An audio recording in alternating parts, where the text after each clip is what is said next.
Okay, guys, again, welcome.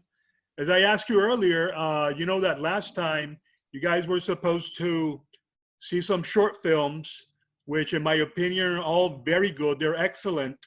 And you were supposed to do some portfolio work that you were supposed to hold on to. You were not supposed to send it, as we said earlier, because you're going to send all your portfolio work at once. That was the instruction, right? And I'm going to be giving you a date later on in which you're supposed to send all the work, and that will be sometime in early March. Does anybody have any question about that? No. No. Okay, then I would like to ask you about the experience of watching those movies. How was it? Anybody? I like the one I'm here. It was really sad. Me too. I like that. I'm here. Yeah. Did you Yeah. cry? No. As I said earlier, there was a time when I showed that movie, and there was this girl, and she cried. I mean, she was bawling for 3 hours straight. Can you believe that? It really, really affected her. But guys, not even a tear. No. Okay, you guys are hard. You're a hard crowd. But my favorite of the bunch is Historia de un Letrero. Every time I see that one, that really one gets to me. Did you like that one? Yeah. Okay. What do you think of the first one, the black button? It was scary. Yeah, that one was really Yeah, I mean, kind of scary. yeah, Yeah. the ending is right. The ending is, yeah, it's unnerving, and because you're confused at the beginning, you don't know where the guy is, but then you find out what really happened, where the guy really is.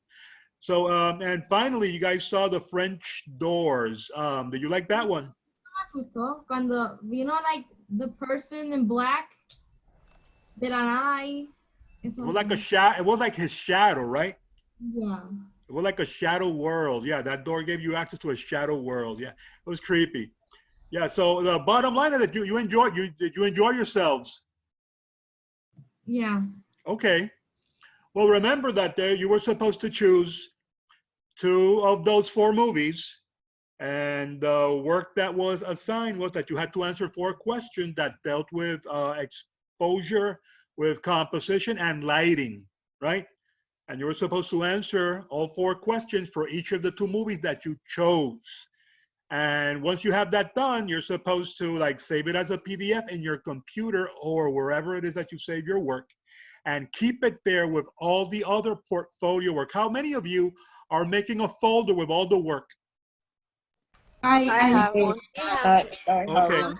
because I if you're have not one. doing that, Oh, I recommend that you start yesterday, because you don't want to mess up that deadline, right? You want everything to be organized.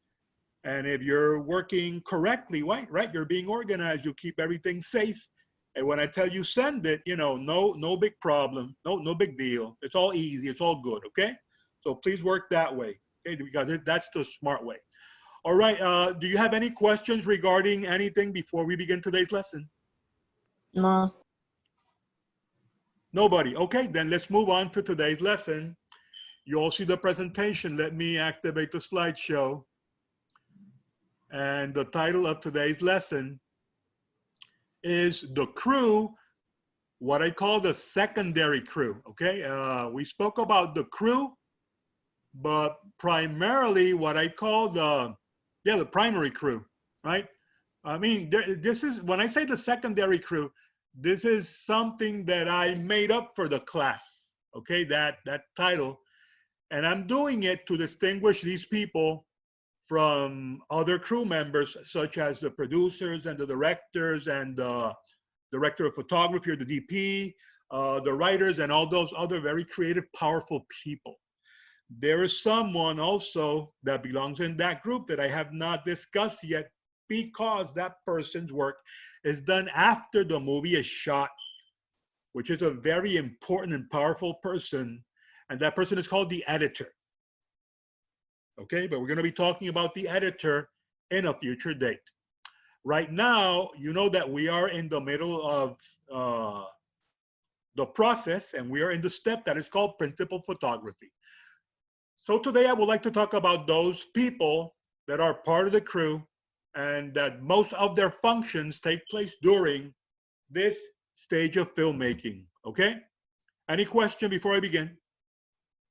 No. No Okay, questions. all right. So, you know, as I've said before, cinematography is highly collaborative. That means that no one person makes a movie. It's an effort by a team of people that bring their skills and their abilities and their sensibilities, and they pool those resources and those skills to make a work of cinematic art.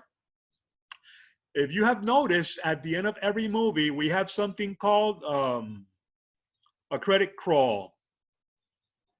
You know what I'm talking about, right? When the movie Yeah, ends, like the, the the credits. exactly the screen goes black, and you see a bunch of names of people, and the names are scrolling upwards.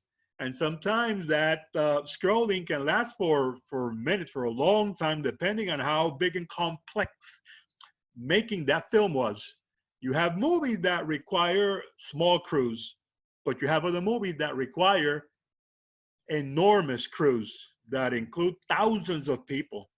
And you have to give credit to every single one of them, because every single one of them is a filmmaker in their own right. Many people think that, you know, when they think of a movie, they think of an actor or they think of a director. But an actor alone and a director alone cannot make a movie. Okay? So I'm going to be talking today about those that might be considered less essential in the crew, but, and I hate saying this, but I'm saying it to like really distinguish them from the people that I just mentioned, director, producer, and all those people.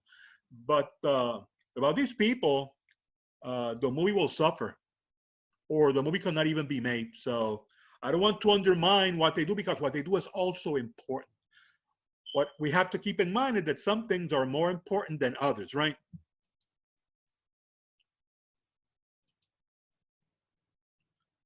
When you pay attention to those credits at the end of the movie, you'll notice that it gives you the name, and it also gives you like a job title. And many of those job titles might sound unfamiliar to you. You'll see what a director is, and you already know what a director is. You might see the word special effects supervisor, and you might have an idea what that person did. But sometimes we say things like, you read things like best boy, sound editor, matte painter, embellisher, things like that. And you might wonder, what in the world is that? What does that mean? Well, today we're going to learn about some of these very hardworking people in the film industry. These are the people that, these are the soldiers that are out there fighting the war to make this movie happen, because making a movie sometimes is like going to war. And I'm going to use military language here. You know that armies have generals and marshals, but the bulk of the army is really made up of the foot soldiers, the guys that are out there, you know, fighting the war, not necessarily the ones that are directing the effort, but the ones that are fighting it. And these people are like that. These are the foot soldiers that make the movie happen. Like that woman there, what do you think she's doing? Anyone? Yeah, doing her, yeah. She's a hairdresser. Did you know that hairdressers also work in movies? I mean, look Yeah. at that. Look at that hairdo. That hairdo look like a modern hairdo. No. It looks what to you? Like a Makeup, mirror I fantasy. guess. Like Like a from the makeup past, right? artist. Yeah, this is actress Kirsten Dunst, and she made a movie called Marie Antoinette. Marie Antoinette was the wife of the ruler of France during the French Revolution, way back in 1789. So this movie is a period piece. It takes place in the past, like over 300 years ago, and the actors they need to look like they belong in that time period. So here you have a person who is a hairdresser, and she's an expert at making that kind of hairdo. And that's very important to make the movie believable, to make it look like she actually belongs in that time period. The hair, the makeup, of course, and the costumes and the sets will also add to the illusion of the movie taking place in the past. So remember that film crews, as I said earlier, not only made up of directors and cinematographers, but you have the grips, the camera assistants, the boom operators, and many other that make up the bulk of the film crew. So let's look at some of them. Let's look at some of these secondary crew members. Let's begin with the production manager. The production manager is like the right-hand man of the producer. They are the ones that help determine the most efficient way of dealing with the money and the schedule. Remember, guys, that the two of the most important things in life are time and money, right? And when you are an organization, time and money are extremely important and need to be managed in a way that is efficient. Well, you know what efficiency means, right? When we say efficiency, Yeah. what does that mean to you? Being efficient. For it to work, like. Efficient means that there is little waste. That there is little waste, because sometimes we might do things in a way that is wasteful. And money takes a lot of work to come by. So we have to make sure that we're stretching that dollar and we're stretching that minute to its limit. Okay, we're milking it away to the best of our ability. So the person in charge of doing that on behalf of the producer is the production manager.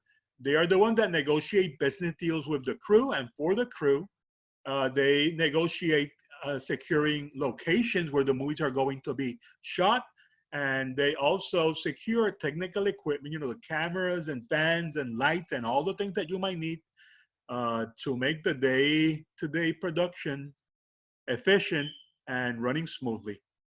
That's the production manager. This guy is also the guy that signs the checks. Okay? Question about that guy? No.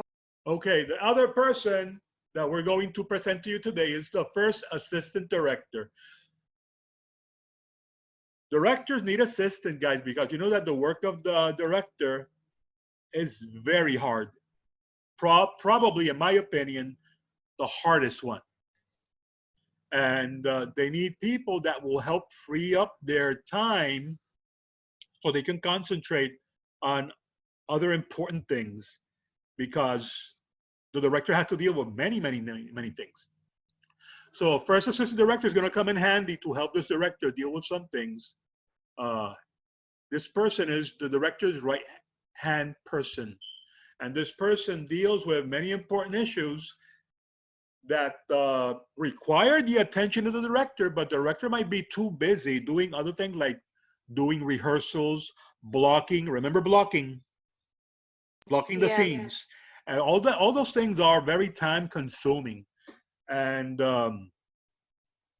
there are things that require the director's attention, but sometimes he might be tied up, and this person can step in and deal with that instead of the director. So first, assistant director is going to work hand in hand with the director to determine the shoot order and in which order are the different scenes going to be shot. Most likely, the movie is not going to be shot in the order of the script. Remember that, for reasons that I already explained. And also, they have to determine how long each scene will have to take to film, because remember that there are some standards and protocols that need to be followed. You're shooting a number of hours a day to get certain results. How many of you know what the result is? What the final result's supposed to be every day when you're shooting? It was 3 minutes 3.5 minutes of what? of the The real. A The film, a film. film. All that effort is going to be distilled and results in that in at least minimum have 3.5 minutes of a film in your hands. And that's going to take hours, and that's going to take the efforts of, as I said, many people. And so they work with all that. And these people are usually the ones that are in charge of maintaining the schedule. I'm sorry, the shoot on schedule, making sure that everything is on track. Because you know that when you begin shooting a movie, you have a beginning date and a calendar, and you have an end date. So you have to make sure that when you reach that end date, you really are done with your shooting. It rarely happens because there is something called reshoots, and that happens a lot nowadays. But the schedule has to be managed anyway, and this person is in charge of that. So thank God for first assistant directors. The other person that we're going to talk about is the location manager. Before we talk about the location manager, do you have any question about the assistant director? No. Many No. times the assistant director is the guy that's going to say silence on the set, action, and cut instead of the director. Did you know that? No. Especially when the director is too busy. Okay, but usually the director says that, but many times it's the assistant director. Okay, the location manager is the person that identifies and finds the ideal locations for the film shoot. You know that sometimes the movies are shot in the studio, but sometimes scenes are shot on location. Who can tell me what's a location?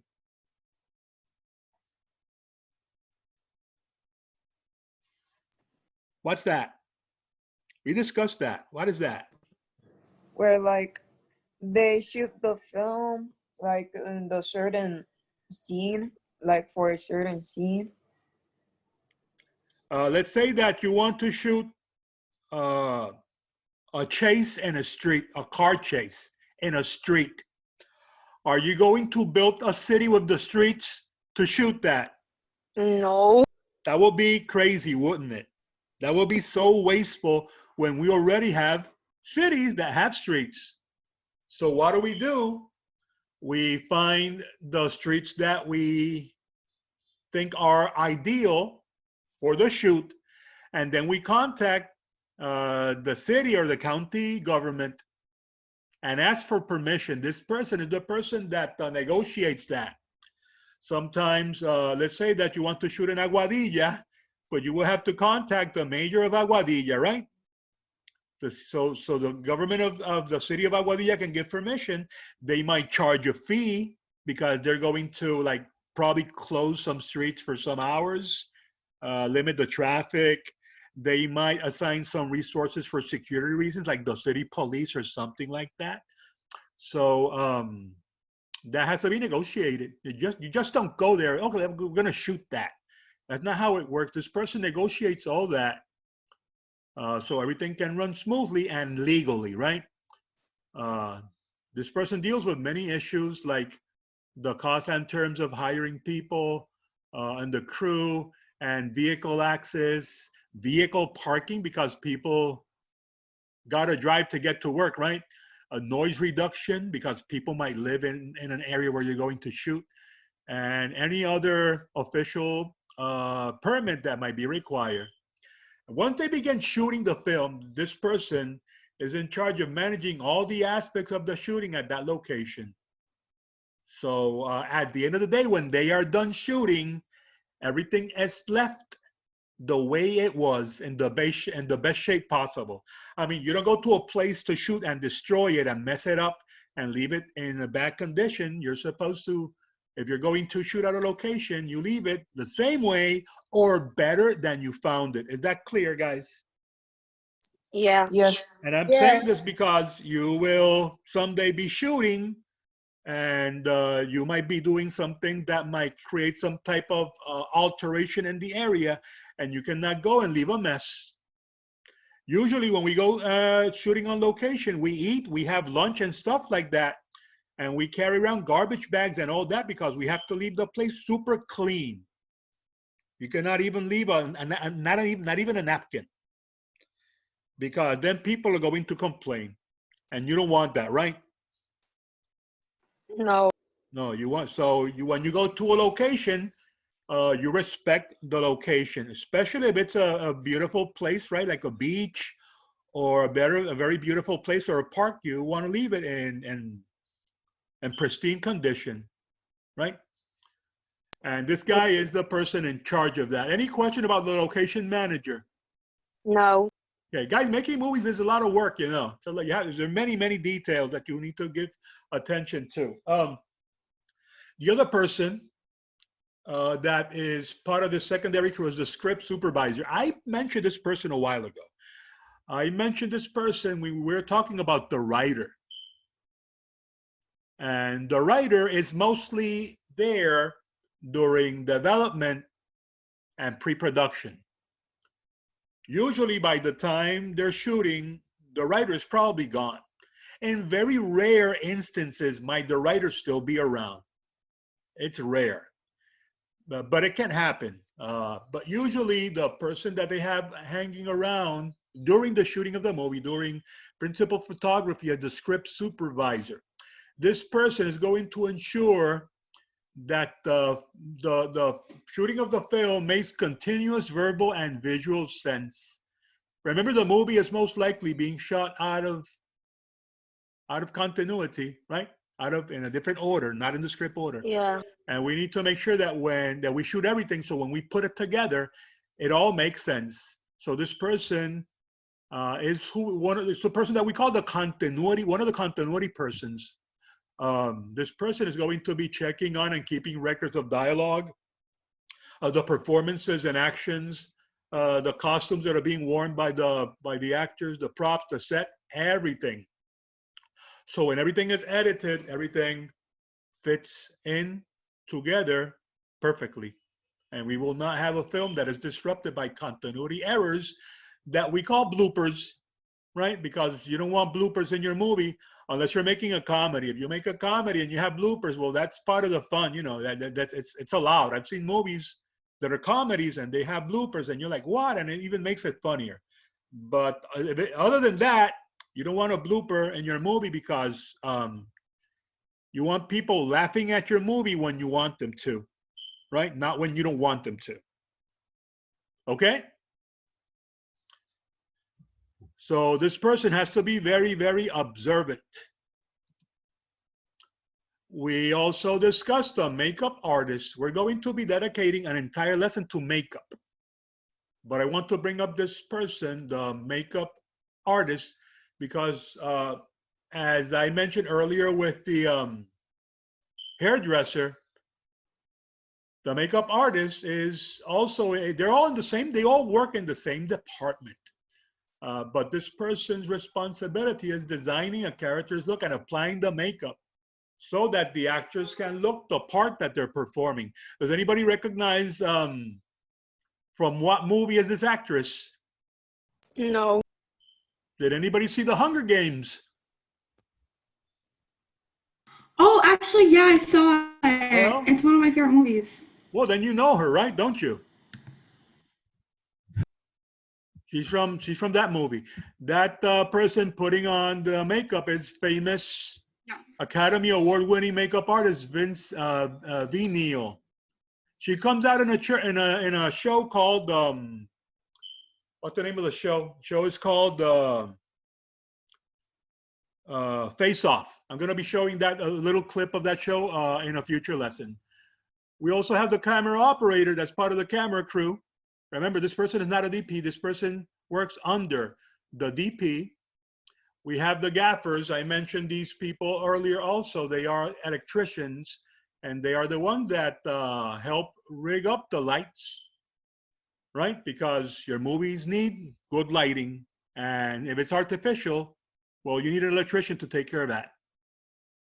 We also have the grips, and the grips are the people that set up the scaffolds and the support systems for the cameras. Like in this case, you see that the grips made a rig for a car and the camera is in front of it. What do you think the shot is going to look like? Look at the camera. Look at where it's positioned. What do you think you'll see? The car? You're going to see the front of the car? car. Is the lens pointing at the car? Where's the lens pointing at?